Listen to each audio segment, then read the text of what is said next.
let's have the conversation about whether or not Pluto and Saturn dominant individuals should be taking advice from Jupiter dominant individuals. And we'll even throw in Venus for an honorable mention.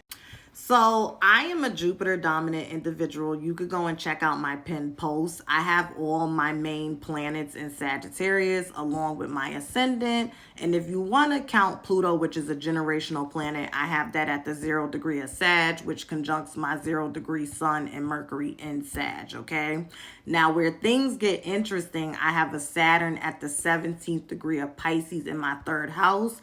That squares my Jupiter and Moon in the 12th house of Sag, as well as my Venus and Mars and Ascendant in my 1st house of Sag. Now, the reason why I got a little ticked off and irritated as a professional astrologer and Jupiter dominant person by this conversation is because astrology is very compounded and layered, okay? So to look at somebody's chart and see their Jupiter dominant and just assume that, oh, things always work out for them and they're so lucky and optimistic, it's ignorant because I have a Saturn square. I also have a 22 degree rising, which is a Capricorn degree, with my Juno conjunct part of fortune in Capricorn in the 1st house, with a 10th house north node. So I have a lot of Saturn influence in my chart. And then remember, those planets progress into Capricorn as well.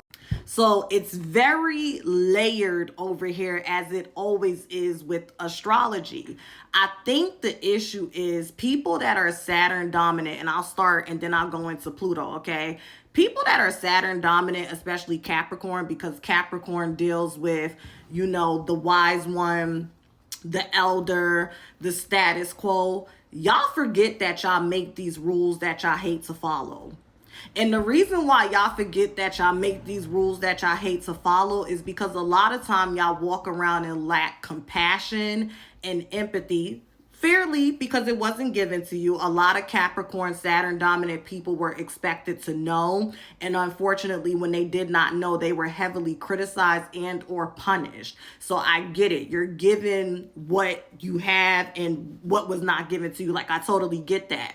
But a lot of y'all walk around with this resentment and this bitterness that you constantly uphold a status quo that you were a part of making, forgetting you are the fucking status quo.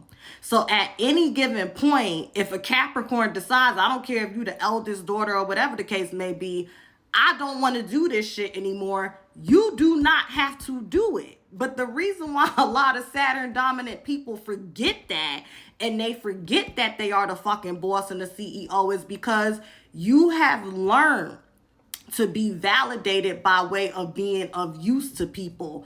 Hence, Cancer being on the opposite end of the spectrum that you exist on. So with Jupiter dominant people, we can have that too, right? That people pleasing, overdoing it, hell, even overindulging. In addition to that, because Jupiter is all about seeing the big picture, especially in relation to Sagittarius, and expounding upon your philosophy, your spirituality, your religion, whatever your belief systems are, we have a higher likelihood, and we're a mutable sign, of being flexible to questioning ourselves until we could get back to that center of being God-centered, being faith-centered, which translates as optimism and idealism, but there's still some structure behind it. It's just not material and worldly structure like Capricorn and Saturn energy. Same thing with Pluto. Pluto governing over Scorpio, which is a fixed modality, right?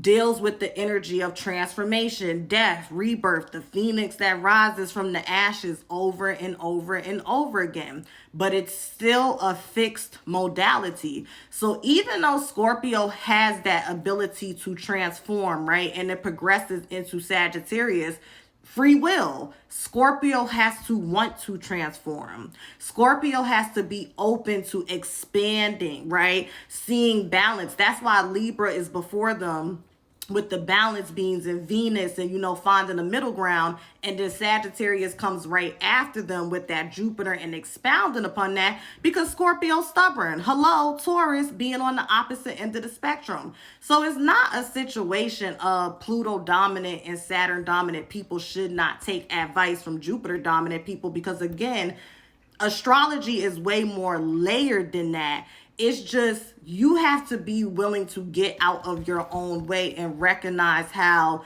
these tropes that Pluto dominant and Saturn dominant people hold on to is putting you at a deficit when it comes to you really achieving that oneness and wholeness that you want, that apathetically and sometimes enviously so, you see Sagittarius possessing. And to wrap this up, it's pretty much like this. Capricorn will get knocked down and we know they're going to get back up. Scorpios will get knocked down and we know they're going to get back up. Sagittarius will get knocked down and they know they're going to get back up. But you know what the difference is between a Jupiter dominant person and somebody that may be Pluto and Saturn dominant? We still going to have our glow and our zest for life. See, Pluto dominant and Saturn dominant people, y'all get back up.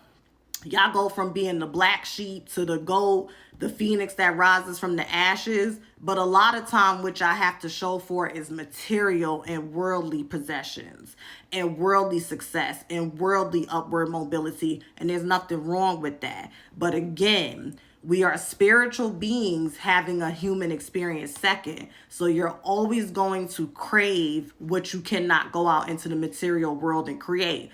Whereas with somebody like myself, and this is just the general, you don't have to agree with it. Someone like myself who is Jupiter dominant, we are going to get back up.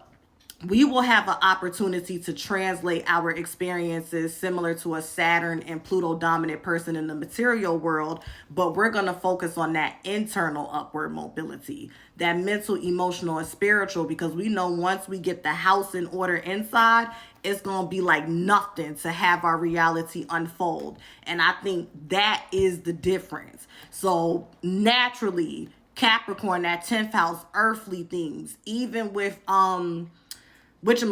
Pluto, Scorpio, 8th house being opposite to Taurus, which also deals with earthly things and money and possessions and shared resources. Y'all gonna get back up and make some shit shake in the material world. But because you're a spiritual being first, you will come and find that Jupiter dominant person to layer that. The same way we will come and find y'all when we need help in the material world. So that's just my take on it as a professional astrologer. Once again, my birth chart is pinned if you want to go and check it out. I got a Saturn square that just fucks up all the fun, but we still have fun.